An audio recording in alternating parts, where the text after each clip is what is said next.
Hi, this is Ron with Photo Expressions, and we're here today to talk a little bit about lens choices when you go to buy your camera.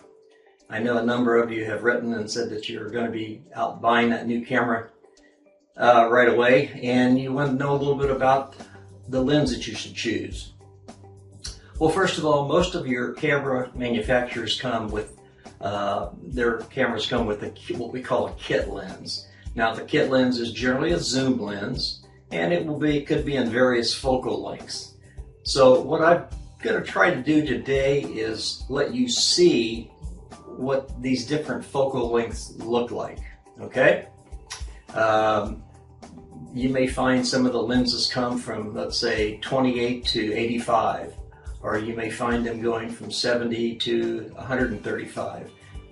So if you have a picture in your mind of what that gives you, it helps you choose what you'll be shooting. So what I've done, I've taken a very large blue ball, which I'm sure most of you are familiar with if you do any workout at all, and I set it up outside, and I moved away from it 20 feet, okay? And I wanted you to have some perspective of how much angle the lenses would give you. So the first lens that I chose to shoot with is called a wide angle, and it's a 28 millimeter. Now you'll notice that on the 28 millimeter on the photo here, that you really cover a wide area. So it's really good if you're shooting large families or large groups that you want to cover. It gives you that ability to do that. And the subject is a little smaller, but you can move in and out until you fill the frame with whatever it is you're shooting. And but I was 20 feet away, so kind of give you a perspective there. Now the next one I put on was a 50 millimeter. Okay, 50 millimeter is kind of a general all-purpose type of lens. It has, as you can see in the photo, it has a little less background in it, and the ball has become a little bit bigger. But still, everything is very much in focus behind that lens. You'll notice a lot of everything's in focus. Now, the third one I put on, I set up at 80 millimeter. Okay, 80 millimeter. You notice that the ball has become considerably larger, and there's less background in that photo, and it's beginning to become just a little bit out of focus. Okay, so the next one that I put on there was a 135 millimeter. Now I'm getting into a little bit more of a telephoto lens, and you'll notice that the balls become much larger. In fact, I think that you'll see there we cut off just the bottom part of the ball from 20 feet. So we've got we're still got the ball in there, and the ball is much larger, but if I would have wanted to get all of it in, I would have had to move back just a little further.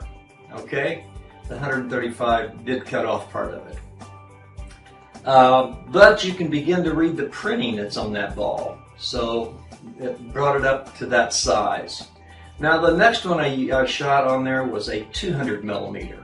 Okay, and for that I used this. It's a 200 millimeter zoom. It goes up to 200 millimeters. And you'll notice we cut off the bottom quarter of that ball, but you can read the printing real big. It really filled the frame for 20 feet. Not much background, but what background there is there, it's totally out of focus. So that kind of gives you an idea of what the focal lengths will do. And then you have to decide what you're going to be doing more shooting with. I like zoom lenses because I can simply turn the focusing ring to the millimeters that I want. I can go from 70 all the way up to 200 with this one. Okay, I have another one that I can go from 18 millimeters up to 55 millimeter. So I also have fixed lens that are 50 millimeters, example. And with that, I have to do the moving back and forth to fill the frame. But we call those fixed lens or prime lenses. And they have a tendency, a prime lens has a tendency to be maybe a little less money than a zoom lens. But you have to do the work. Where with a zoom lens, you simply turn the ring and you can have some very large focal lengths. There's some of them that will go from 50 millimeter all the way to 500 millimeter. Now those get pretty expensive, but as you can see, they can do this and they can get really sharp pictures. So by doing this video today, I'm hoping that when you go into that camera store or looking to pick out a lens, that you'll have a little better idea of what those focal lengths will amount to and what they're going to give you to use. And then you have to decide, what am I going to be shooting most of? And make sure it's within that range. The zoom lenses are very sharp as well as a prime, so that part isn't going to make any difference.